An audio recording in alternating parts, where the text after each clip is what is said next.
Pertama-tama saya mengucapkan terima kasih kepada Bapak yang hati-hatinya memberikan kita semangat, memberikan kita motivasi. Selanjutnya saya mengucapkan puji syukur, mengucapkan puji syukur kepada Allah Subhanahu Wa Taala yang sampai saat ini masih memberi kita kesehatan sehingga kita masih bisa melaksanakan kegiatan kita sampai pada detik ini. Persentase RTL. Tak lupa pula salawat dan salam atas junjungan Nabi besar Muhammad Sallallahu Alaihi Wasallam.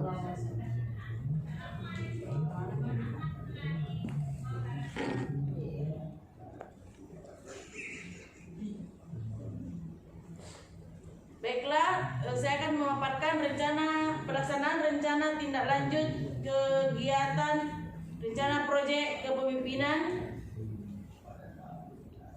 dengan judul peningkatan kemampuan guru dalam menyusun RPP melalui kegiatan workshop di UPT SPF SDN Negeri Kalukuang 3. Sebelumnya saya ingin menjelaskan mengapa saya mengambil judul tersebut, karena berdasarkan rapor mutu pada standar proses itu terdapat kelemahan pada proses pembelajarannya. Dan memang selama saya bertugas di UPT SPF SD Negeri Kalukuang 3, saya melihat memang kelemahan teman-teman saya khususnya di sekolah itu, memang mereka lemah dalam pembuatan perangkat pembelajaran atau rancangan RPP. Ada yang buat, selalu buat, tapi lebih banyak kopas, ya, copy paste dari karya orang lain. Dan alangkah baiknya seandainya kita membuat dan merancang RPP itu berdasarkan rancangan kita sendiri, karena kita yang menguasai kelas. Nah, kemudian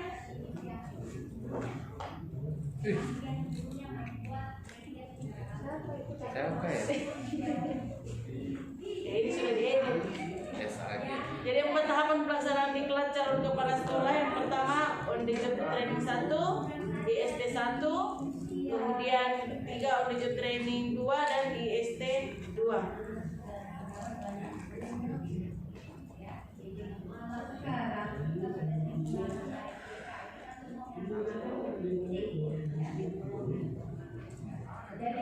Nah, selanjutnya profil sekolah asal. Jadi saya sekolah asal saya adalah UPT SPF SD Negeri Kalukuang 3, beralamat di Jalan Andi Tade nomor 86 Makassar, Kelurahan Kalukuang, Kecamatan Talo, Provinsi Sulawesi Selatan. Kemudian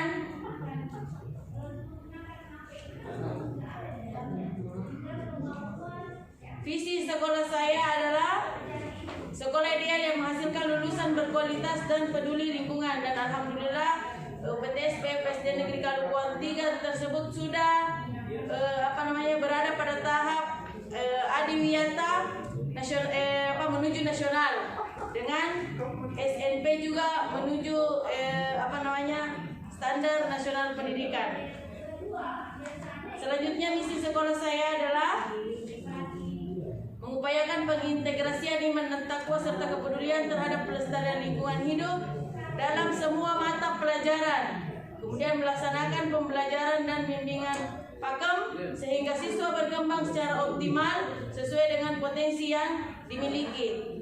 Kemudian meraih prestasi akademik dan non-akademik serta SDM yang profesional, kreatif, disiplin sehingga mampu mandiri. Sekedar informasi, siswa saya sudah pernah mengikuti pentas PAI nasional tingkat nasional di Bandung, Jawa Barat. Kemudian menghasilkan siswa yang mempunyai kemampuan dan keterampilan untuk melanjutkan ke jenjang pendidikan yang lebih tinggi, sekaligus mampu untuk ikut serta dalam mencegah pencemaran lingkungan. Di sekolah kami ada duta lingkungan hidup. Kemudian profil sekolah magang. Saya memilih sekolah magang di UPT SPF SD Negeri Rapo Jawa nomor 71 yang beralamat di Jalan Korban 40.000 Jiwa Lorong 3, Kelurahan Rapo Jawa, Kecamatan Talo, Provinsi Sulawesi Selatan. Kemudian visi sekolah magang saya adalah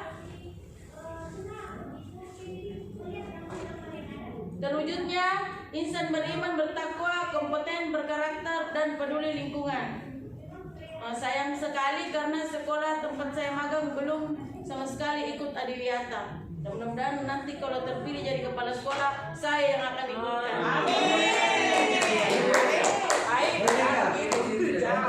Niat. Kemudian misinya meningkatkan keimanan dan ketakwaan kepada Tuhan Yang Maha Esa, meningkatkan kompetensi pendidik dan peserta didik, meningkatkan kinerja pendidik dan tenaga kependidikan, meningkatkan disiplin pendidik, tenaga kependidikan dan peserta didik, meningkatkan rasa patriotisme, meningkatkan kepedulian terhadap lingkungan hidup, meningkatkan kerjasama dengan komite sekolah dan masyarakat sekitarnya. Alhamdulillah, UPT SPF SD Negeri Rapo Jawa itu menjalin hubungan yang baik dengan lintas sektor. Jadi semua terjalin dengan baik, dan itu yang kemarin sempat saya ambil ilmunya. Bagaimana kita menjalin hubungan baik dengan lintas sektor, karena tidak menutup kemungkinan itu salah satu yang bisa membuat sekolah kita lebih potensial. Ya apa? Selanjutnya kita masuk pada tujuan rencana proyek kepemimpinan. Yang pertama, meningkatkan kemampuan guru merancang komponen RPP secara sistematis sesuai dengan ketentuan yang berlaku. Kemudian, meningkatkan kemampuan guru dalam memahami tujuan pembelajaran serta menentukan alat, media, bahan belajar dan model-model pembelajaran.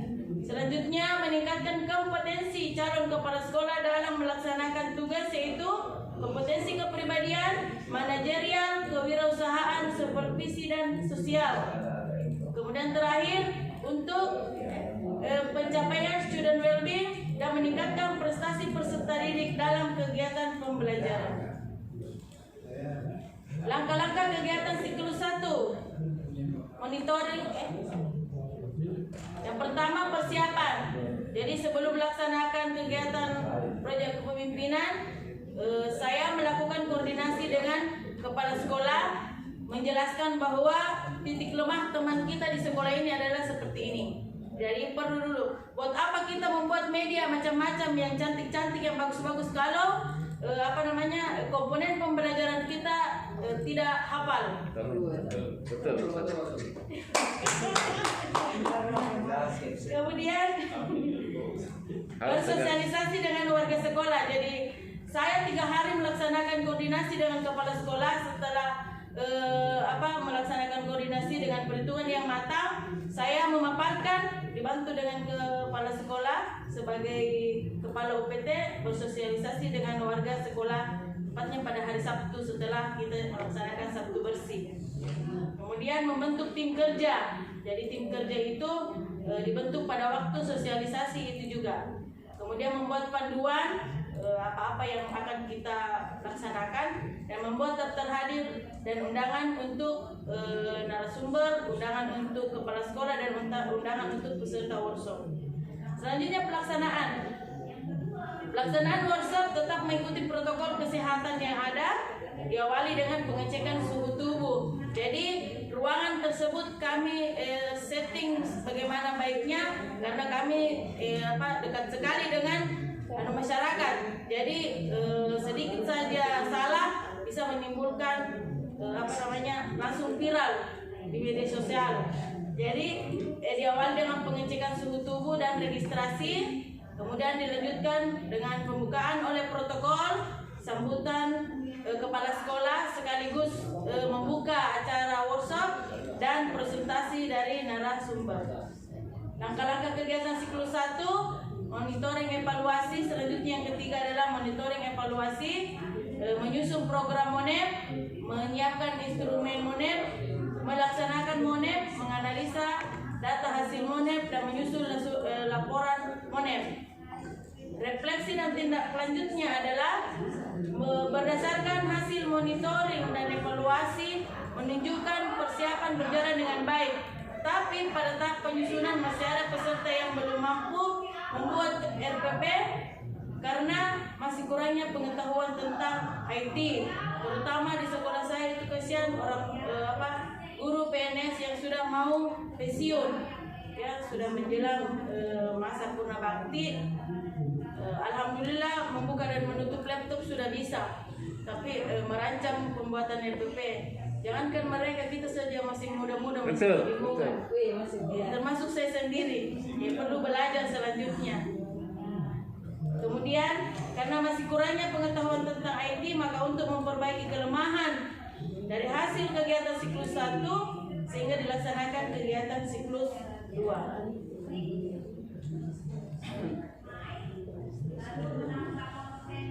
Siklus 2. Pertama,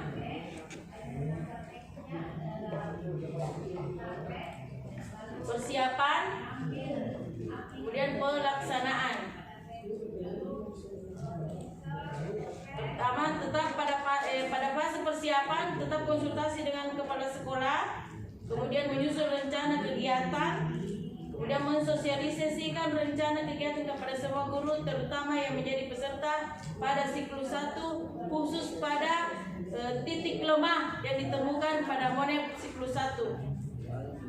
Selanjutnya pelaksanaannya, melaksanakan pendampingan dengan memberikan penekanan pada indikator yang lemah dengan cara teori dan praktek sesuai dengan sasaran. Siklus 2. Yang ketiga adalah monitoring dan evaluasi, memantau keterlaksanaan kegiatan dan merancang RPP dengan memperhatikan peningkatan kompetensi guru pada siklus 2. Kemudian materi disajikan dalam bentuk pembimbingan langsung. Jadi, selanjutnya yang ketiga adalah kajian manajerial. Pertama, kajian manajerial sekolah asal, kemudian kajian manajerial sekolah magang. Pada sekolah asal, saya mengkaji kondisi sekolah dengan rapor mutu berdasarkan hasil wawancara dan pengamatan saya. Kemudian melakukan pengamatan terhadap sekolah, apakah sekolah tersebut sudah mencapai SNP.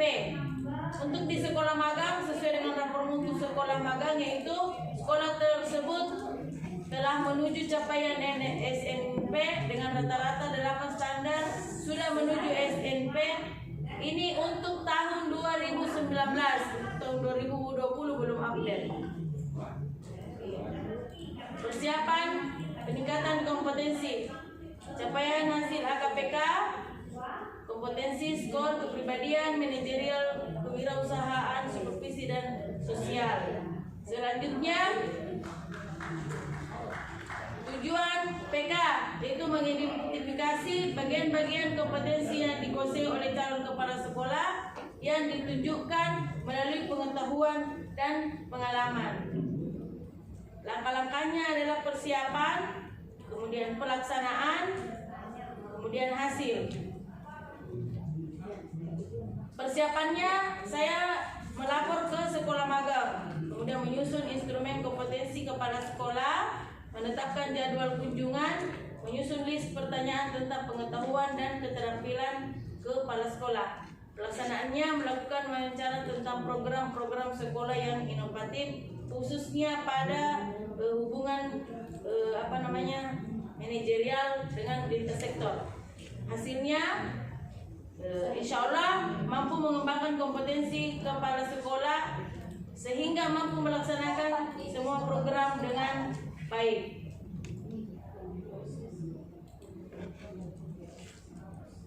Dokumentasi, ini dokumentasi dengan bapak pembimbing, kemudian dengan teman-teman sekolah kelas.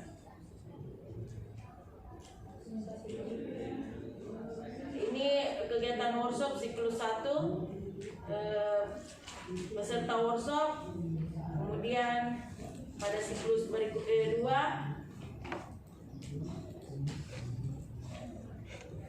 dokumentasi kajian manajerial peningkatan kompetensi. Ini dengan kepala sekolah magang. Waktunya selesai, Bu.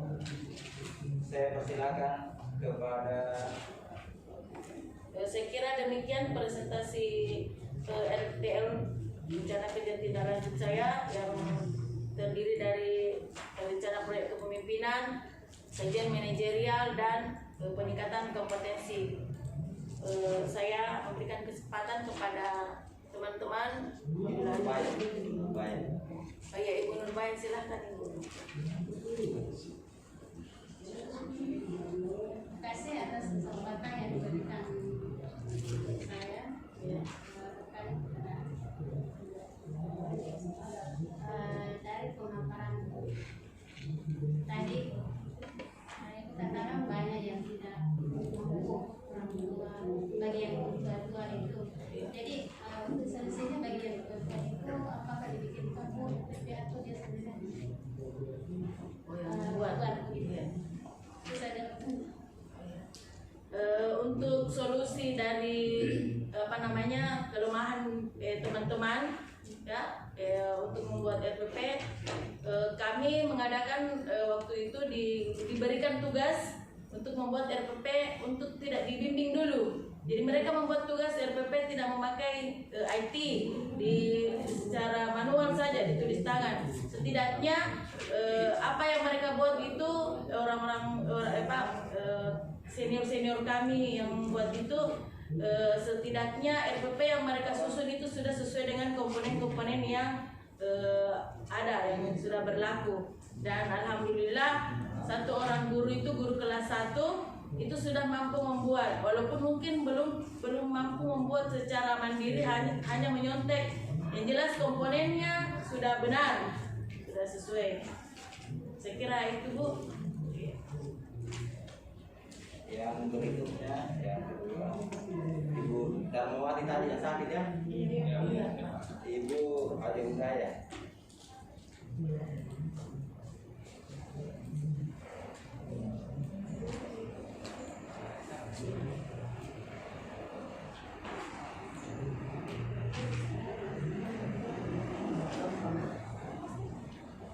Nanti berikutnya yang bertanya itu Ibu Saktiawati dan Ibu RT untuk yang tampil ya pada saat Ibu tampil.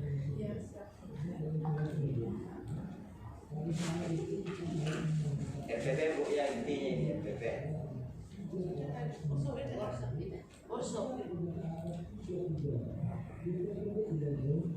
Assalamualaikum warahmatullahi wabarakatuh. Waalaikumsalam. Terima kasih banyak atas kesempatan yang diberikan kepada saya untuk bertanya. Yang ingin saya tanyakan, bagaimana pemanfaatan RPP dalam pelaksanaan workshop itu, bagaimana cara memaparkan kepada teman-teman kita supaya saya bisa juga setelah pulang dari sini bisa juga bagaimana cara saya untuk membantu teman kalau ada kendala tidak mengerti cara pembuatan RPP. Jadi begini Bu, terima kasih pertanyaannya. Sesuai dengan pemaparan narasumber materi yang disajikan, kemudian ada penugasan untuk membuat sampel RPP. Nah, kalau selama ini sampel RPP itu dilihat dari yang sudah ada hasil pekerjaannya orang, teman-teman oleh pemateri itu teman-teman diminta untuk menghafal komponen RPP. Ya, kemudian ada satu nanti yang ditunjuk sebagai guru dia teaching di atas. Kemudian mereka kami mengadakan telah RPP. Apakah RPP yang dibuat tersebut sesuai dengan komponen-komponen yang dipaparkan oleh pemateri atau tidak. Dan alhamdulillah untuk teman-teman yang lain itu sudah ada yang sesuai. Ada juga yang salah Ibu. Ada juga yang salah karena masih memakai dokumen KTSP, padahal yang kita mintakan sudah kurikulum 2013. Ya. Terima kasih banyak. Iya Bu, kasih.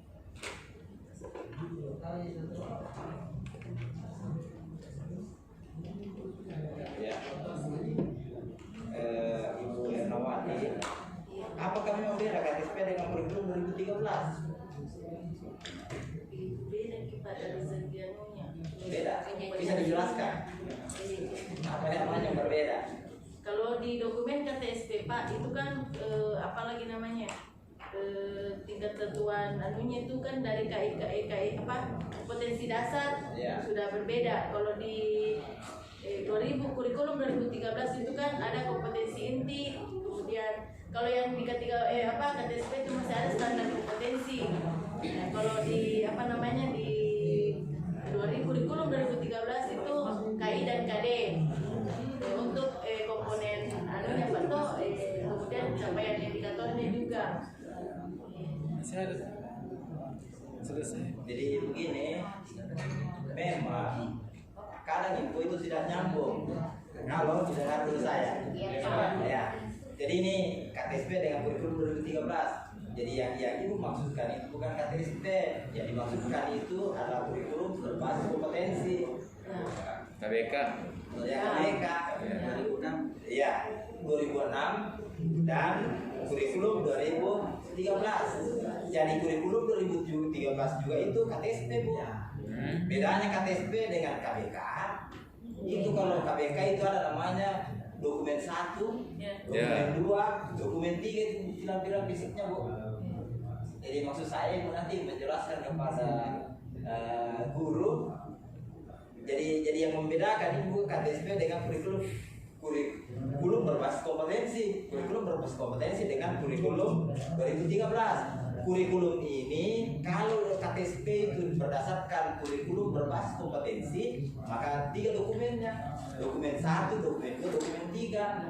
Kalau kurikulum 2013 yang namanya KTSP juga namanya KTSP berdasarkan kurikulum 2013, dokumennya hanya 2. 3 namanya buku 1, buku 2, buku 3. Tadi kalau KTSP dokumen 1 dan dokumen 2. Jadi 1 KTSP itu dokumen 1, dokumen 2. Dokumen 1 itu visi misi profil sekolah, kemudian dokumen 2 itu ada 2 isinya. Silabus dan RPP. Setelah menjadi KTSP 2013, jadi KTSP 2013 juga itu KTSP juga namanya. Tapi dokumennya itu 3. Buku 1, buku 2 dan buku 3. Buku 1 itu profil sekolah, visi misi sekolah ada di dalamnya, struktur program yang ada di sekolah. Yang buku 2 itu berisi silabus, buku 3 berisi FPP. Namanya buku 1, buku 2, buku 3. Kalau dia KBK namanya dokumen 1, dokumen 2. Jadi ada bedanya. Maksud saya informasi yang hampir sama tapi dikomunikasikan oleh orang yang berbeda sehingga berbeda bunyinya. Bagaimana? Mau jelas maksud saya ya? Jadi KTSP itu artinya kurikulum dibuat oleh sekolah berdasarkan kurikulum yang berlaku. Ada Kemendikbudnya itu. Jadi KTSP disusun ini dengan menggunakan kurikulum 2003. KTSP itu namanya. Kalau kurikulum 2013 belum ada buku 1-nya, belum ada buku 2-nya, belum ada buku 3-nya, maka disebut sekolah itu menggunakan kurikulum 2013. Tapi setelah dokumennya lengkap, namanya sekolah itu menggunakan KTSP 2013. Nah, kalau yang sebelumnya KTSP, KBK itu lampirannya. Itu tadi lampirannya dokumen 1, dokumen 2. Dokumen 1 itu profil sekolah, struktur program yang ada di sekolah itu dan lain-lainnya. Kemudian dokumen 2. Dokumen 2 itu berisi silabus dan bisa dibuka di Google. Soal regulasi mengenai KTSP ada regulasinya. Jadi dibuka, saya tidak hafal persis itu karena sudah lama saya tidak buka. Jadi ada regulasi terkait dengan itu. Kemudian Ibu Erna masih ada lagi yang terkait dengan RPP ini. RPP itu kan sudah lama. Maksud saya tidak bisa orang mengajar kalau tidak ada RPP-nya. Ya. Jadi nanti kalau Bapak dan Ibu menjadi kepala sekolah, tidak boleh ada yang mengajar kalau tidak ada RPP-nya. Hanya jadi masalah kalau dia masuk mengajar tidak ada RPP, siapa yang mau mengajar? Ya, jadi yang perlu dilakukan itu menasehati, memotivasi. Jadi Jadi mungkin kita memulai dengan apa ya? Dimulai dengan pesan-pesan agama bahwa pekerjaan kita ini pekerjaan yang halal, mulia, kita terdapat gaji. Karena kalau begitu, bagi yang belum PNS berdoa saja. Kalau dimulai dengan sesuatu yang insya Allah akan diangkat juga nanti. Jadi sebelum jadi PNS, buatlah yang terbaik, buat RPP sebelum mengajar RPP. Dan yang sudah PNS tidak ada jalan lain selain membuat RPP, karena itu RPP itu pedoman di dalam mengajar. Saya berharap semuanya harus punya RPP. Ya, jadi begitu diimbau. Kalau tidak bisa langsung satu semester, setiap mau masuk itu ada yang dibawa. Jadi kalau mau masuk ada yang dibawa, lembaran dibawa, tidak boleh datang dengan tangan kosong. Meskipun itu dicatat. Jadi tidak boleh datang, tapi saya suka kalau sudah diketik dan saya tanda tangani. Tapi kalau itu terpaksa tidak boleh masuk di kelas kalau tidak ada dicatat. Kadang yang mau diajarkan apa tujuannya? Ada kan yang di Pak Menteri itu namanya RPP satu halaman. Ada kan RPP satu lembar, RPP satu lembar. Ya itu. Jadi paling tidak itu digunakan. Jadi yang ibu tekankan di sini apakah RPP satu lembar juga atau RPP yang biasa? Bisa dijelaskan, Bu? Kalau kemarin aku materi Pak, RPP yang biasa. RPP yang biasa. Tidak ada penekanan pada RPP satu lembar. Tetap disinggung Pak, karena kita kan masih dalam moda daring. Iya. Jadi ada RPP satu lembar, tetapi lebih menitik beratkan ke SPP biasa yang dibuat sesuai dengan dia. Terus ada tadi pernyataannya Ibu juga saya dengar-dengar. Untuk apa membuat bahan tayang atau RPP yang bagus kalau tidak memahami materi pelajaran itu ya? Iya Pak. Iya betul Ibu, tapi masih ada kelanjutannya. Lebih baik lagi kalau memahami materi pelajaran dan juga membuat bahan tayang yang menarik dan RPP yang bagus. Yeah. Maksudnya begitu. Jadi maksud saya ini itu sudah bagus, tapi masih ada ditambah. Sama saja begini. Biar katanya kalau menyumbang biar sedikit asal berberkah. Masa kepala sekolah begini mau menyumbang 2.000 kalau ke masjid? Malu dong. Jangan malu dong. Jangan sampai ada 2.000 baru ke situ. Jangan. Kalau sudah kepala sekolah paling sedikit itu 10.000 lah, 20.000. Jangan. Sudah naik kelas. Harus meningkat. Meningkat. Iya. Karena begini teorinya. Bagus itu kalau kita sedekah menyumbang, biar sedikit asal berberkah itu bagus, lebih bagus kalau banyak dan berberkah. Jadi nanti kalau sudah kepala sekolah tidak ada yang menyumbang 2.000, tidak masuk celengan itu kalau hari Jumat. Ya 5.000 lah. Tidak, minimal 10.000. Ya, Nanti 10.000. setelah naik level, artinya niatkan itu. Setelah naik level, pokoknya kalau salat Jumat tidak ada 5.000, 10.000. Bersedia? Insyaallah. Janji itu. Berarti kalau ada yang tidak 10.000, Iya. melanggar janji. Yang PLT harus 10.000 Pak Di. Itu pula Yang hari PLT. Jumat. Hari Nanti Jumat. hari Jumat. Ah. Kalau PLT itu masih 5.000 boleh. Tapi nanti kalau sudah kepala sekolah tidak bisa, tidak 10.000.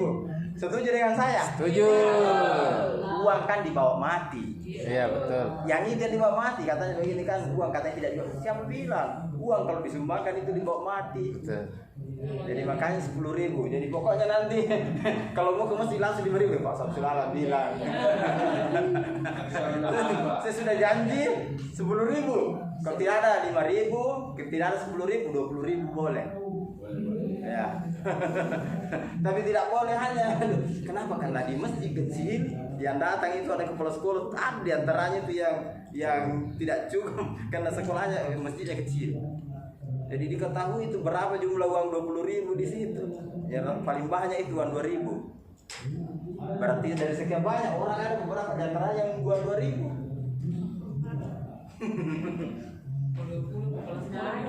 Ya 20 kepala sekolah itu. 10.000 lah. Jadi bagus Bu ya, jadi seperti begitu.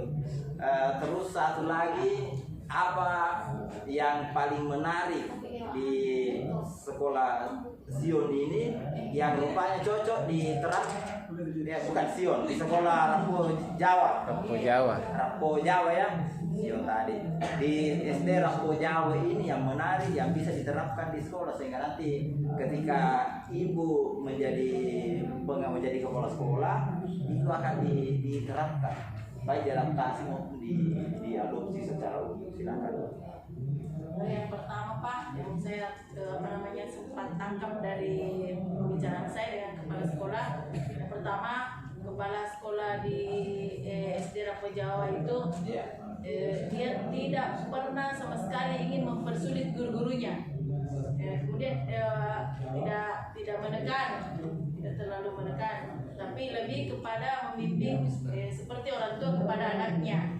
Nah, begitu juga yang dia lakukan dengan Bapak lakukan itu dengan sekolah yang ada di lingkungan SD Rapo Jawa, karena di situ kan dua Pak, ada SD Impres Rapo Jawa, ada SD Rapo Jawa nomor 71. Selanjutnya untuk bagian peningkatan sarana dan prasarananya Pak, di situ alhamdulillah sangat memadai. Lapangannya luas, kemudian sarana di dalam kelas juga alhamdulillah, tinggal mau dipertahankan dan ditingkatkan. Yang saya paling senang Pak itu peningkatannya pada pertama kan aspek manajerialnya kepala sekolah itu alhamdulillah dengan teman-temannya. Jadi mereka tuh di benaknya tuh teman-teman, ini Bapak orang baik. Kan biasa ke Pak kalau misalnya akrab dengan guru-gurunya, kadang-kadang teman guru yang misalnya kita akrab dengan dia ada misi-misinya begitu kepala sekolahku. Itu yang pertama, mindset pertama yang saya dapat Pak, Bapak itu orangnya baik. Tidak pernah katanya dia musuh saya, dan memang itu yang diucapkan itu Bapak. Dia memang memberikan segala keringanan kepada kita.